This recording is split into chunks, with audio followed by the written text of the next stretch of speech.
Welcome to another edition of the Dublin Fighting Irish Coaches Show. I'm here with head coach and athletic director of Dublin High School, Roger Holmes. Coach, it's home opener. It's finally here. Seems like it's been forever, and it's been, man, we've gone around a lot of different circles trying to get here, but we're excited to have a home opener. Our fans should be excited. It's two top 10 ranked teams playing in the Shamrock Bowl on Friday night. Can't ask for a lot more than that. I know we're dealing with some tough situations from some of our friends out on the coast. You know, they've had to come here and they're using our school for evacuation center, and it's really hampered our routine, you know, but when you're talking about a person's life or their family or their belongings, you got to put the football game in perspective. And Dublin City has been with open arms, welcoming our friends from the coast area that have had to move. And what it's done for us is it's really changed our weekly schedule and weekly plans as to how we're trying to get things done. Right. Well, Coach, I've noticed they've done a lot of work around the stadium. Some upgrades we've done. The field looks fantastic. I saw the new machine outlining the field a couple of weeks ago you brought in. And we've done some painting and some work to the bleachers, I believe. Well, we have done quite a bit there in the stadium. And, you know, we always spend a lot of resources and time and energy on maintaining a tremendous turf there in the Shamrock Bowl. And it looks good again. It's good, it's thick, it's plush, it's green. Everything looks good with the turf. As we speak right now, our coaches are out marking lines, new fresh lines on the field for the game week this week, getting the numbers painted in and trimmed, getting the traditional Dublin painted in the end zone this week. And that's created some issues because generally that's handled by the detail work crew that comes in and works on our campus throughout the course of the week. This week, again, because of the weather scenarios and the evacuation center on our campus, our detail is not on campus this week. So that's fallen in the hands of our coaches to make sure that all that is up and ready. Josh Darso, through help of the Touchdown Club, has gone in and he's repainted the shamrock in the end zone. It looks really, really good. Through the help of some local sponsorships, we're adding 2 of the new 40-second clocks to the stadium this year, and they're laid out and ready to go. And then our Board of Education approved. People hadn't been in the Shamrock Bowl in a little while. We're going to walk back in there Friday night and say, what's going on? It doesn't look different. These guys came in and gave that stadium a pressure washing from head to toe, and all of a sudden it's white concrete again. Looks like Don Lamb built it back in '63. It looks like it was just built. So, you know, all that is leading up, obviously, to a great game in the Shamrock Bowl on Friday night. And, shoot, we'll take us a break here and go to our sponsors and come back and talk about ticket sales and those kind of things, or whatever you got on your mind, boss. We'll take a break for our sponsors. Allen's Heating and Cooling is your licensed Amana equipment dealer. Trust Allen's Heating and Cooling to install and service your heating and cooling unit. Allen services all brands, and with the purchase of a new Amana, offers a lifetime compressor warranty. Call Sean Clark or any of his friendly staff at Allen's Heating and Cooling, your Amana dealer. Amana lasts and lasts and lasts. Hi, I'm Dr. Dustin Gay. I'm a local orthopedic surgeon with Houston Clinic Orthopedics, and we'd really like to invite everybody to come out to our new office facility to take a look at it. It's a larger space with physical therapy, and we're just excited to have it, and we'd love for people to come out and visit us. Come by and see us today at our brand new location, the Houston Clinic, Medical Drive in Dublin. And we're back, Coach, with the home opener coming Friday night. I know everybody hadn't got their tickets or season tickets, and you want to rehash and go over again maybe how folks can come about getting a ticket? Shoot, I wished I had all the answers because we had a great plan and everything was in place. Pre-sale tickets are on sale at Dublin High School. Okay, students are eligible to purchase one ticket, and that plan was for them to purchase those tickets on Thursday. If we're out of school Thursday, but we're back in school on Friday, they can purchase their pregame ticket for $5. One ticket per student during lunchtime that way. Any parent that only wants a single game ticket can actually purchase that ticket for $7 at Dublin High School whenever business school hours are in, and that's between 7:30 and 3 o'clock in the afternoons. Walk-up ticket prices are $10. If our Board of Education building is available, you can purchase season tickets or reserve seat season tickets at the board office. We do know that if we're not able to get back into school this week, our Touchdown Club will be selling reserve seat tickets or season tickets at the booth out there next to the stadium. That's where correct. They do the tailgating At our on tailgate Friday tent. nights. Because we want everybody, all of our fans, to have the ability to save money by buying the season ticket. A non-reserve seat season ticket gets you into every game. It's $35. If you walk up and pay for every game at the door, it's $50. So you're saving money by buying your season ticket. And obviously, you can do the same thing with buying reserved seats and locking them in. It looks like we may have possibly a one-day shot Friday. Well, that's Hopefully. you know, obviously we're shooting this thing on Tuesday, and I'm looking at the forecast this morning.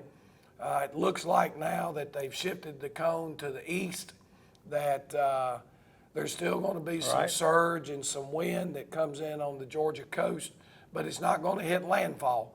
And that should deter a little bit about the damage, and that really is what's going to determine how quickly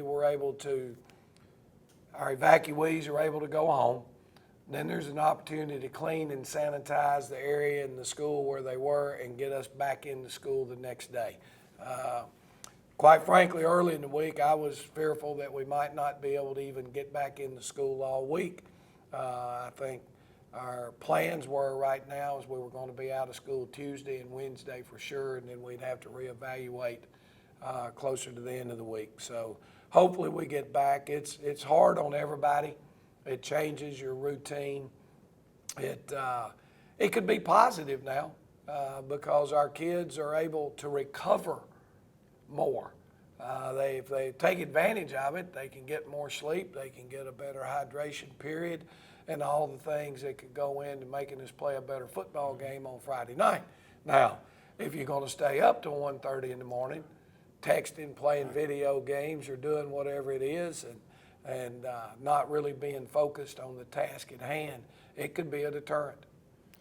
Coach, I've looked at the weather also right along with you, and it looks that we're going to have winds Friday night, and they're probably going to come across your between your field house and your press box side. Is what it appears to be out of the northeast. I don't see any rain coming though, so. You know, and we've looked all week. I look at the weather.com and look at it on my, check it daily, sometimes 3 or 4 times a day as a football coach in season. You're taking a look at it. And they really haven't forecasted in the last 4 or 5 days if we're going to get any rain this week. It's going to be hot. I think I saw the highest wind gauge right now on it was 16 miles per hour. But it's going to be up in the 92 to 95 range throughout the course of the week with no rain. It does bring me to one thing before I forget and we take another break. Our JV team is going to open their schedule this week. We play Baldwin at home on Thursday. It's a 5 o'clock kickoff. And we're excited that those young kids that have been practicing and working hard every day, some of the guys that play a little bit on the varsity will go down and get some reps, obviously, in that JV game. But we want to invite our friends out, and our families and supporters to come out and take a look at the future. They work hard. They work hard. They do what everybody else does, and this is their game day. Now, I did want to announce that our middle school was supposed to play Vidalia on Wednesday of this week. They were also playing in the Shamrock Bowl. But because of no school and really not the capabilities of getting those middle school kids in for practice and everything every day this week, they have canceled that game and they've moved it to, I think, Monday September the 16th. That's always a good battle with Vidalia. With Vidalia, it'll be a good one. At this time, we'll take a break for a word from our sponsors. Hi, I'm Chuck Harwell from Community Bank, and I would like to remind you that we're here to help you with all your financial needs. We can help you with loans for almost everything from getting married, buying your first car, getting ready for a new baby, buying a house, or going to college. You see, we're the bank that lives up to our name, Community Bank of Dublin-Lawrence County. We're Community Bank of Dublin-Lawrence County, where common sense banking never goes out of style.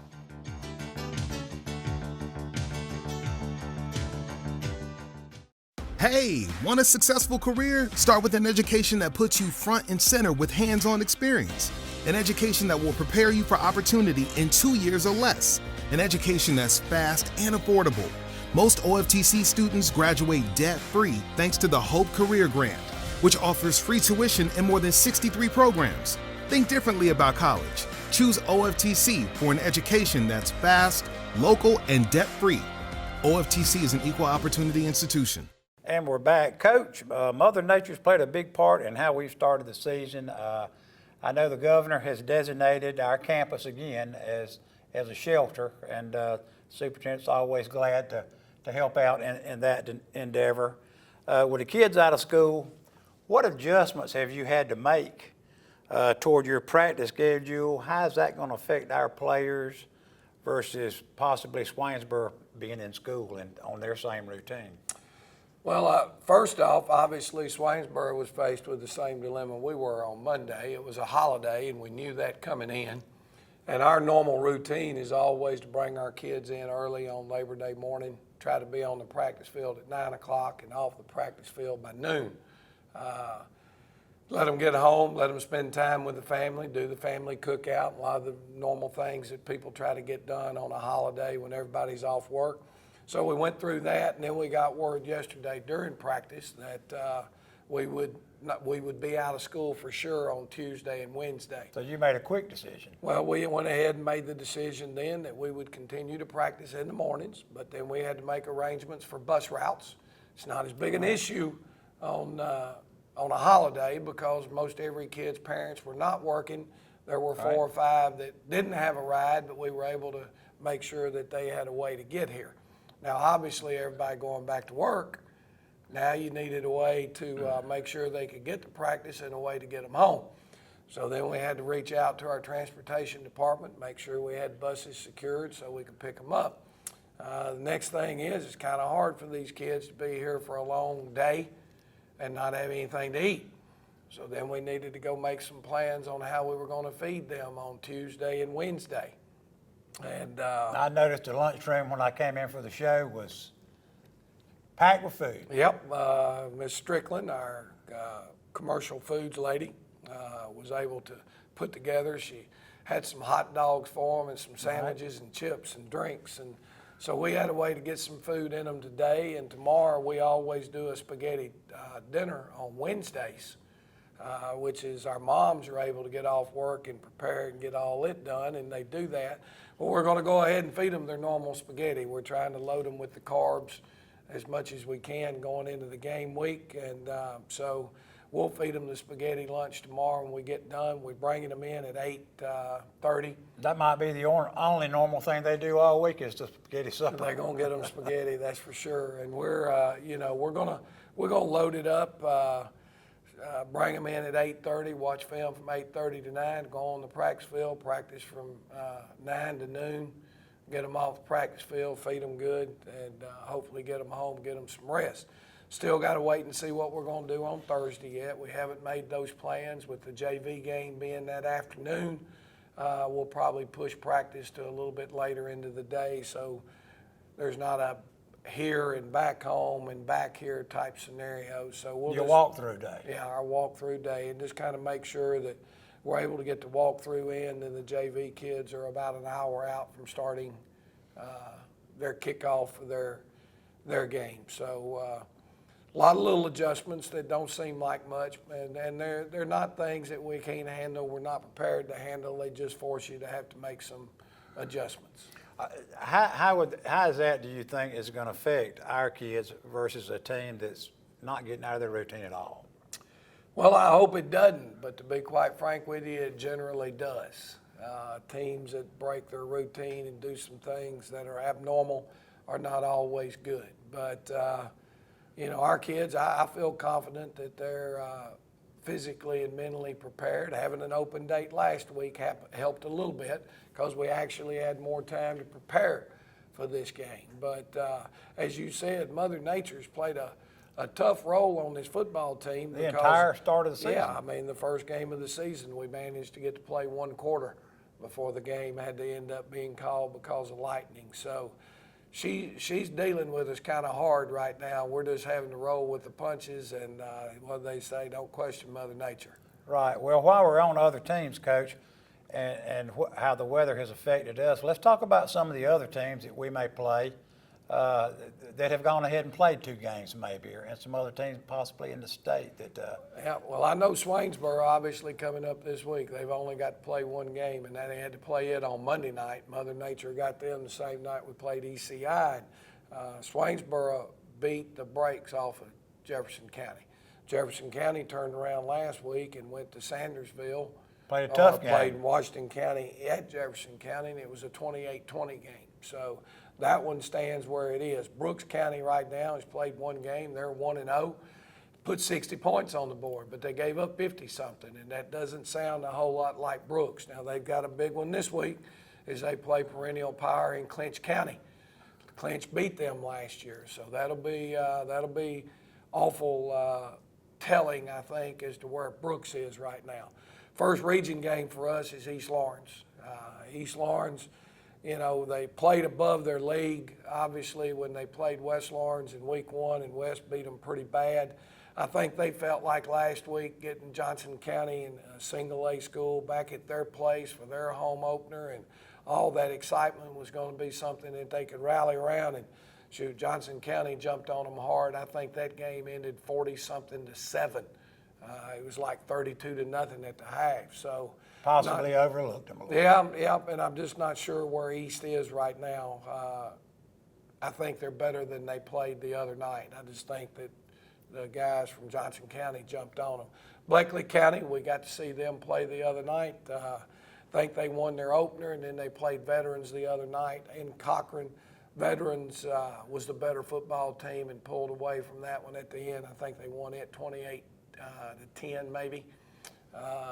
Dodge County. What about Dodge? Everybody's always interested in Dodge. Well, from all indications, Dodge is very, very, very solid, very sound football team, and they're going to be in the battle to the end for this region championship. There's no question.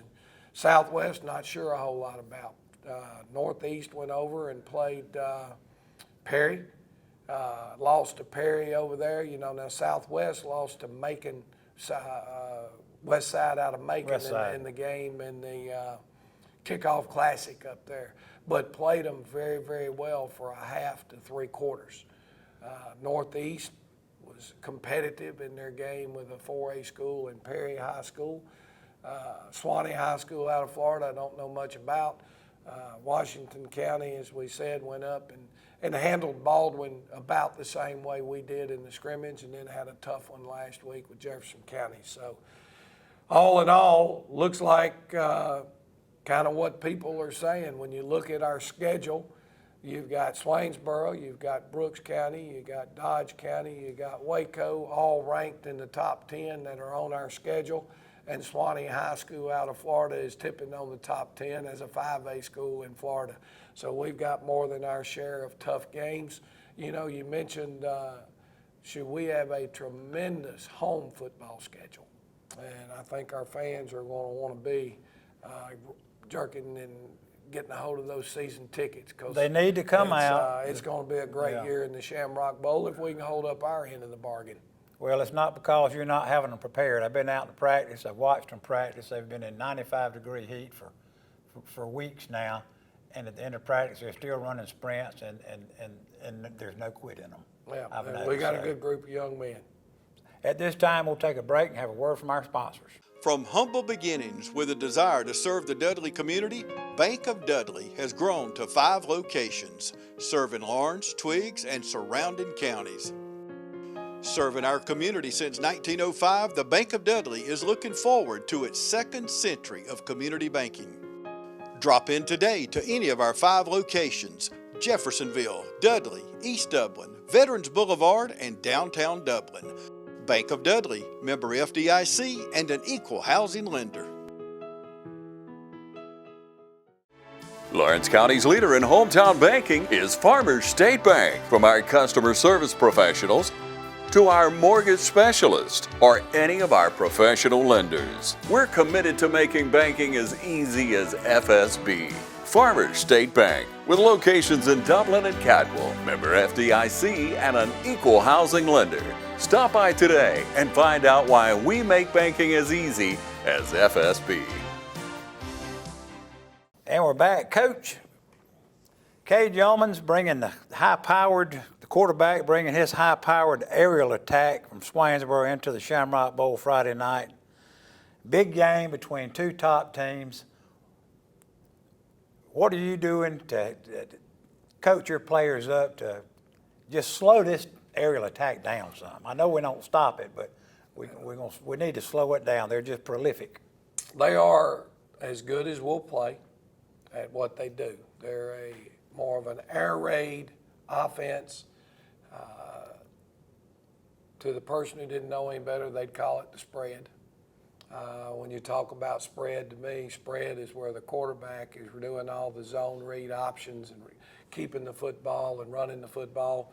Cade doesn't look to run, didn't say he couldn't, pulled 1 or 2 down, scrambles, and even one time he kept it off of a zone read and picked up 10 or 12 yards, but that's not what he does. They make our matchups tough because we think one of the things that we do well is we rush the passer. They don't give you much opportunity to rush the passer because they throw the football out of there quickly. He's catching and throwing. I think, first off, you've got to be able to stop the hitch screen against them. They're going to line up, catch it, throw the hitch screen out to the wide receiver. Their number 2 receiver is going to block your corner, and they're going to see if you can tackle them in open space. 2 pretty big 6'3" wideouts, brothers. Yep, they got Twins. 2 twins out there that do a great job. Now, if you give them the opportunity, then they're going to start throwing fade routes, or they're going to fake the hitch and run a fade to the number 2, throw it up there on him. And when they throw the fade, as they did against Jefferson County, they're throwing the ball up there high, and their guys do a great job of going up and high pointing the pass. That means going up and reaching above their head and catching it as high as they can. And when you're 6'3", hey, you don't match up with that too well. A lot of times at high school at cornerback. Last year they did a good job against us of running what is personally now known as an RPO. You know, you turn on the TV and everybody on TV is constantly talking about RPOs. Most of the times when that announcer is saying they're throwing an RPO, they're not. It's a designed pass play. Well, last year against us, they did a good job of throwing a legit run pass option. And what it means with that RPO is the quarterback is putting the ball in the belly of the running back, but he has his eyes on one of your linebackers. If your linebacker steps down inside to help play the run, the quarterback is pulling it out, and they have a receiver that's going to the exact spot where that linebacker left from, and they're throwing it right back to where he left from. A very well coached team. They did, yeah, very well coached. Scott Roberts is one of the better offensive coaches, in my opinion, that we'll play against. He has been for a long time. And they have the weapons to do what they want to do. Their offensive run game is basically inside and outside zone with a little bit of jet sweep. But that's where most people get lost in it, is the simple fact that when they take the football and throw it out there to their wide receiver right now quickly and throw a hitch screen, if that wide receiver picks up 4 yards, that's no different than running off tackle for 4 yards. And they had a kid that gained 145 yards rushing against Jefferson. Well, their running backs they've got a running game. Yeah, their running game is sound. The backs run hard. They're a little bit elusive. They're not guys that you couldn't tackle in a phone booth. We don't have those type of kids either, but some people do. but they're hard-nosed. They'll drop their shoulder and they finish their runs falling forward, and they keep the chains moving. So from the offensive standpoint for us, they're hard to defend because in that offense, every offense, you're looking for things, okay? So what you're looking for in their offense, if we're only keeping 4 defensive linemen and 1 linebacker in the box, the book tells them to run the football. That's right. If we have 2 linebackers and 4 down linemen in the box, the book tells them throw the football.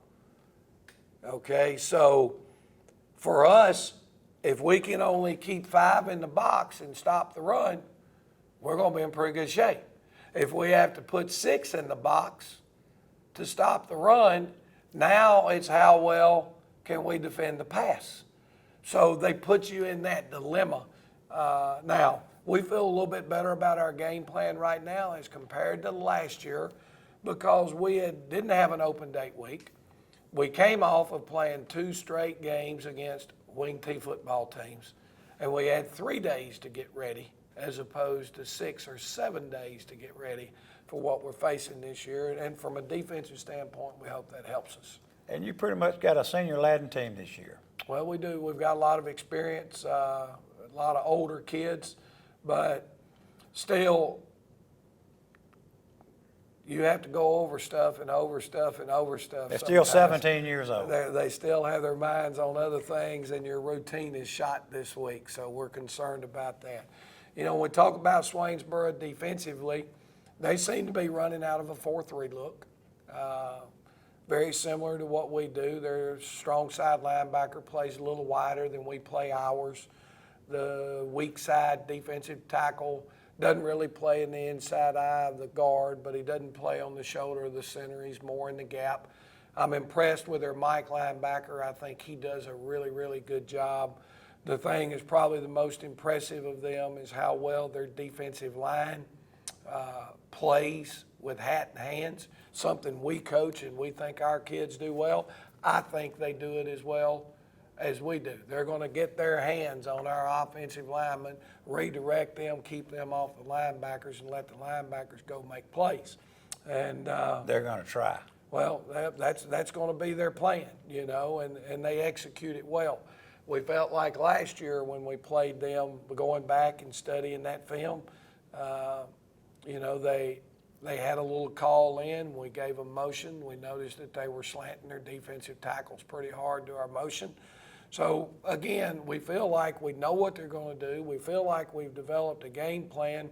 Now, the reality of it is executing it the way it needs to be executed and go from there. Their field goal kicker is solid, and he's not a long leg now. He doesn't kick it real deep. When he kicks off, he's going to kick the ball to probably 15 is the deepest he's going to kick it.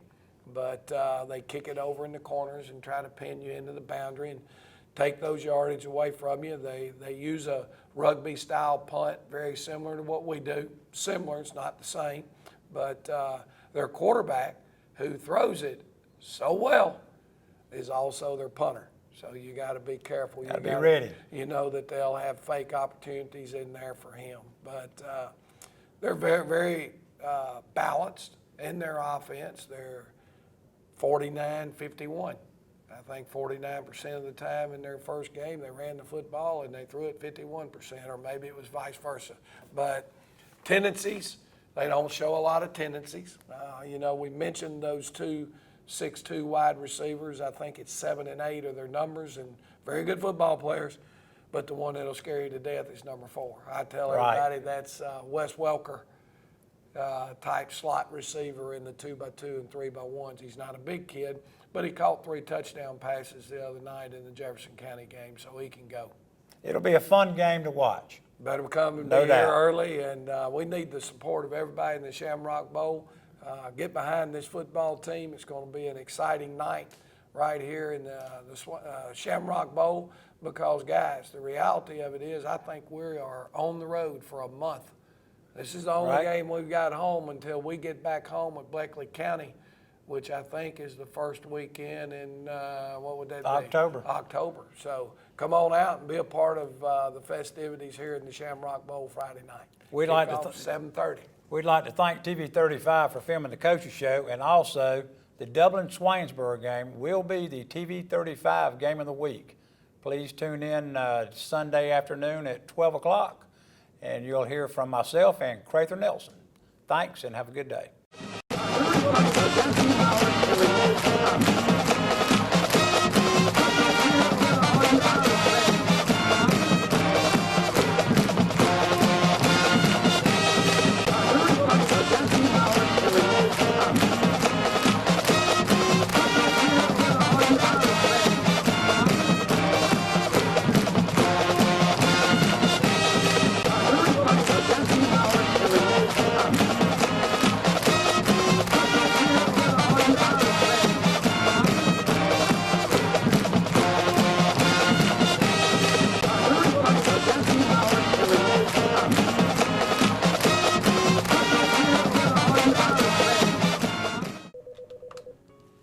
Good afternoon. Sit Up Dublin Natural Gas Department, Yvonne speaking. How may I help you? You're smelling gas inside your house? Eric, at 709 Bell Drive, they're smelling gas inside their house. Could you go check it out, please? 10-4, I've been wrapped. One of our service personnel is being dispatched. At this time, please evacuate your home and move to a safe destination away from the potential gas leak.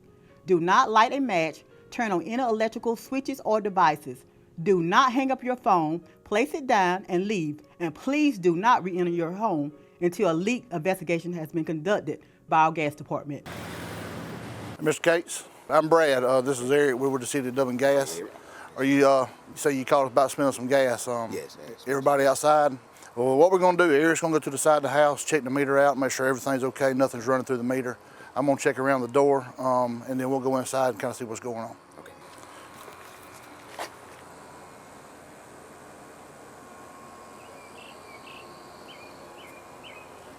Mr. Case, we went inside and checked around the ceiling, pretty much everywhere, all your appliances, and it looks like you're in good shape. The reason that we check up high around the ceiling is natural gas is lighter than air. It's always gonna rise. We checked all your appliances. Absolutely nothing was indicated as far as gas leak goes. So I believe you're in good shape. All right. Ms. Case, we appreciate your business and being a natural gas customer. We're on call 24 hours, 7 days a week. If there's anything that you ever need, give us a call. We'll be more than glad to come out and check anything that you need. Okay. All right. Appreciate that. Thank you, sir. Thank you, sir. All right. All right. Appreciate it. Thank you.